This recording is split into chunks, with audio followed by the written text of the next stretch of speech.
The idea that the West is actually fighting a war against ISIS is beyond ridiculous. So what we really need to do is start realizing the fact that we are ISIS, and the reason why our corrupt, treasonous governments are carrying out these policies is because they do not represent us, they represent the bankers, and the bankers make a hell of a lot of money off of war, and more importantly, as long as we're all fighting each other, as long as we're all not trusting each other, as long as we're all simply being played as pawns over and over, then they can maintain this tyrannical system of never-ending war. So this is really the wake-up call. What has happened in Paris is us. We are responsible through our corrupt governments for all of these policies, and even if these individuals who carried this out are not directly working for Mossad, CIA, ISIS, Al-Qaeda, all the same thing, even if they did this organically of their own volition, believe me, that is exactly what our so-called governments want. That is what the policy that we've been fostering over and over. And quite frankly, if we're to look at ISIS, ISIS stands for Israeli Secret Intelligence Service. They never attack Israel, and that in itself also tells you a lot about who these individuals are.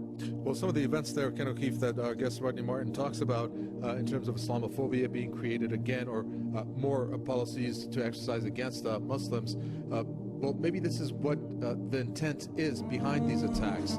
If there are any hands at play behind the scenes of some of the countries involved in this so-called war on terror. Well, indeed, that's the case, and it's just more of the same now, isn't it? Now, I'm a non-Muslim, and I am angry at the way Muslims have been portrayed around the world. I have lived in Muslim lands, and I have experienced some of the greatest hospitality and generosity that you will ever experience, and yet Muslims in general are being associated with this monstrosity, this most recent monstrosity known as ISIS, which again I say is Israeli Secret Intelligence Service, and also Al-Qaeda previous to that, Al-Nusra Front. All of these things are intended to smear Islam as a whole, 1.8 billion people on this planet, to associate them with this sort of madness, when in fact it is us in the West that are creating this stuff, funding it, very much protecting it. In fact, America has been providing air cover to these psychopaths in Syria and Iraq largely, and we see that when Russia comes in and actually does something constructive, look how long many of these men are shaving their beards and running off with their heads, tails between their legs. It is really, really, really disgusting that people have been conned into thinking that Muslims have anything to do with this. And let us harken back to the original incident which has caused this madness known as the War on Terror. The so-called 19 hijackers in Osama bin Laden is one of the greatest fairy stories ever created.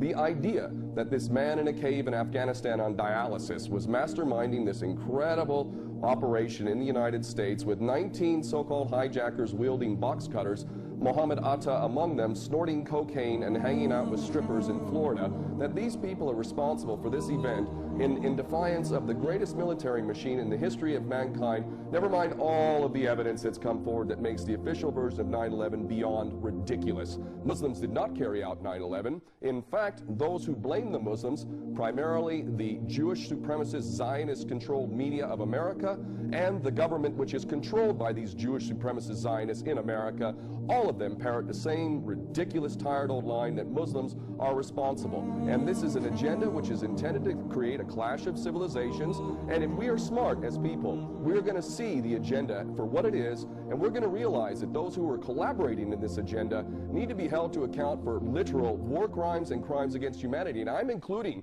in that not just the politicians and the military, but those in the media who have perpetuated these lies, because there is no way that they could possibly believe this nonsense. These people have literally sold their soul to the service of the devil.